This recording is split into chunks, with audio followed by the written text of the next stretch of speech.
പറ.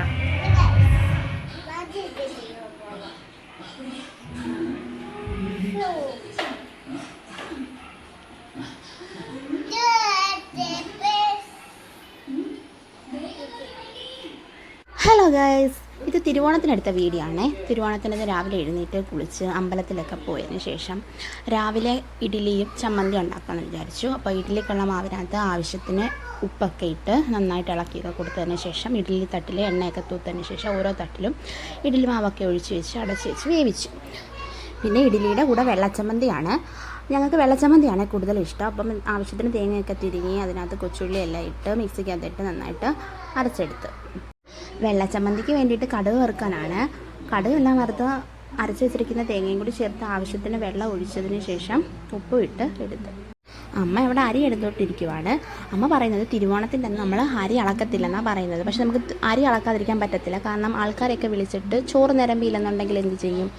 അപ്പം അമ്മ പറഞ്ഞു ആദ്യത്തെ ഒരു കൈ നമുക്ക് അളക്കാതെ പിന്നെ നമുക്ക് അളന്നുവിടാമെന്നാണ് പറയുന്നത്. അപ്പം നിങ്ങളുടെ അവിടേക്ക് ഇങ്ങനത്തെ ആചാരങ്ങളൊക്കെ ഉണ്ടോയെന്ന്, നിങ്ങളുടെ വീട്ടിൽ ഇങ്ങനെയൊക്കെ ഉണ്ടോയെന്ന് കമൻറ്റ് ചെയ്തേക്കണേ. അപ്പം ഞാൻ നേരത്തെ തോരൻ വെച്ചിരിക്കുന്നതിന് വേണ്ടിയിട്ടുള്ള അരപ്പ് തയ്യാറാക്കുകയാണ്. അപ്പോൾ തേങ്ങയൊക്കെ തിരിഞ്ഞ് അതിനകത്ത് കൊച്ചുള്ളിയൊക്കെ ഇട്ട് അത് അരയ്ക്കാൻ വേണ്ടിയിട്ട് എടുക്കുകയാണ്. അപ്പം അമ്മ ഇങ്ങനെ പറയുകയാണ്, ഇങ്ങനെ ഓരോ കാര്യങ്ങളൊക്കെ ഇങ്ങനെ ഉണ്ട്. തൂക്കത്തില്ല, മുറ്റമൊന്നും തിരുവോണത്തിന് തൂക്കത്തില്ല, തുണി കഴുകത്തില്ല. അതൊക്കെ ശരിയാണ്, അതൊന്നും നമ്മൾ ചെയ്യത്തില്ല. പക്ഷേ ഈ അരി അളക്കുന്ന കാര്യം ഞാൻ ആദ്യമായിട്ട് കേൾക്കുവാണ്. നിങ്ങളവിടെ ഇങ്ങനെ ഉണ്ടെങ്കിൽ ഒന്ന് കമൻറ്റ് ചെയ്യാൻ മറക്കരുതേ. അതിനുശേഷം നമുക്ക് പരിപ്പ് വെക്കാമെന്ന് വിചാരിച്ച്. പരിപ്പ് ഇവിടെ നമ്മൾ ചെറുപയർ പരിപ്പാണ് ഇവിടെ വെക്കുന്നത്, അല്ലാത്ത പരിപ്പല്ല, ചെറുപയർ പരിപ്പാണ് വെക്കുന്നത്. അപ്പോൾ ആവശ്യത്തിന് പയറെല്ലാം എടുത്ത് കുക്കറിനകത്തോട്ടിട്ട് നന്നായിട്ട് കഴുകിയതിന് ശേഷം ഒരു 6-7 വിസിൽ അടിച്ചതിന് ശേഷം നമുക്ക് പയർ നന്നായിട്ട് ഉടഞ്ഞില്ലെന്നുണ്ടെങ്കിൽ നമുക്കൊന്ന് മിക്സിക്കകത്തിട്ട് ഒരു ചെറിയൊരു കറക്കി എടുക്കാം. രാവിലെ മഴ ആയതുകൊണ്ട് തന്നെ അച്ഛൻ കോട്ടൊക്കെ ഇട്ടുകൊണ്ട് ബീഫൊക്കെ വാങ്ങിക്കാൻ പോയി. ഇപ്പോൾ ബീഫ് വാങ്ങിച്ചുകൊണ്ട് വന്നപ്പോൾ ഞാനാണെങ്കിൽ ഇഞ്ചിയും ആവശ്യത്തിനുള്ള വെളുത്തുള്ളി എല്ലാം അരിയുമായിരുന്നു. അന്നേരം അച്ഛൻ ആ കാപ്പി വേണമെന്ന് പറഞ്ഞപ്പോൾ അച്ഛന് കാപ്പി കൊടുക്കുമായിരുന്നു. അങ്ങനെ അച്ഛൻ കാപ്പിയൊക്കെ കുടിച്ചുകൊണ്ട് അച്ഛൻ പിന്നെ അങ്ങോട്ട് പോയി. പിന്നെ കുക്കറിനകത്തിട്ട പരിപ്പൊക്കെ വെന്തതിന് ശേഷം മൺകലത്തിലാണ് നമ്മൾ പരിപ്പ് ഇന്ന് വേവിച്ചെടുത്തത്. സ്പെഷ്യലായിട്ട് നല്ല ടേസ്റ്റാണ്. അങ്ങനെ രാവിലെ സുട്ടു പിന്നെ എഴുന്നേറ്റ്. ഈ ബാൻഡേജ് കെട്ടിയേക്കുന്നത് അവൻ രാത്രി കളിച്ചതാണ്. കൈ മുറിഞ്ഞ് കാല് മുറിഞ്ഞ് ബാൻഡേജ് വേണമെന്ന് പറഞ്ഞിട്ട് പിന്നെ കടയിൽ പോയി എന്നെ കൊണ്ട് ബാൻഡേജൊക്കെ വാങ്ങിപ്പിച്ച് ചുമ്മാതെ കെട്ടിയേക്കുവാണ്. പിന്നെ രാവിലെ എഴുന്നേറ്റ് കഴിഞ്ഞാൽ പിന്നെ ഇങ്ങനെ കിടക്കുന്നത് അവന് പതിവാണ്. പിന്നെ ബീഫിന് വേണ്ടിയിട്ടുള്ള ഉള്ളിയെല്ലാം വരട്ടുമായിരുന്നു. ഉള്ളി വേകുന്ന സമയം കൊണ്ട് ഞാൻ ബീഫെല്ലാം നന്നായിട്ട് ഉലച്ച് കഴിയും. എത്ര കഴിയിട്ടും എൻ്റെ ചോര അങ്ങോട്ട് പോകുന്നതേ ഇല്ല. ചോര പോകാതിരുന്ന് കഴിഞ്ഞാൽ നമുക്ക് എന്തോ പോലല്ലേ. അതുകൊണ്ട് കുറേ വെള്ളത്തിൽ ഇങ്ങനെ കഴുകിയതിന് ശേഷമാണ് അതൊന്ന് വൃത്തിയായത്. എനിക്കിങ്ങനെ കുറേ വട്ടം ഇങ്ങനെ കഴുകിക്കൊണ്ടിരിക്കണം. പിന്നെ ചിക്കൻ വറുക്കാൻ വേണ്ടിയിട്ടുള്ള അരപ്പെല്ലാം തേച്ച് ഒരു 1/4 മണിക്കൂറോളം ഇങ്ങനെ വെച്ചിരിക്കുകയാണ്. പായസം വെക്കാൻ വേണ്ടിയിട്ടുള്ള 2 ഓവർ മിക്സ് പൊട്ടിച്ചപ്പോൾ ഇഷ്ടംപോലെ പഞ്ചാര ഉണ്ടായിരുന്നു. അപ്പോൾ പഞ്ചസാര വേറെ, സേമിയയുടെ അത് വേറെ ആയിട്ട് തരംതിരിച്ച് വെച്ചിരിക്കുകയാണ്. അല്ലെങ്കിൽ പിന്നെ ഭയങ്കര മധുരമായിരിക്കും.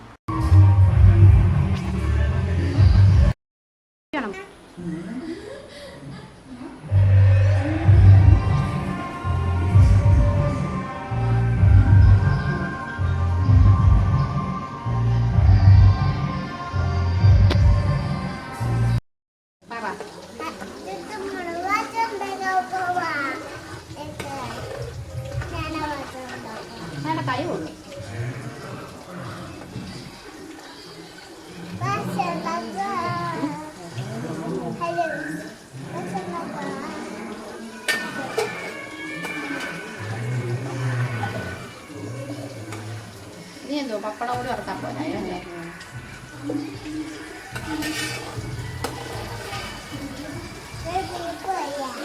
പായില്ല.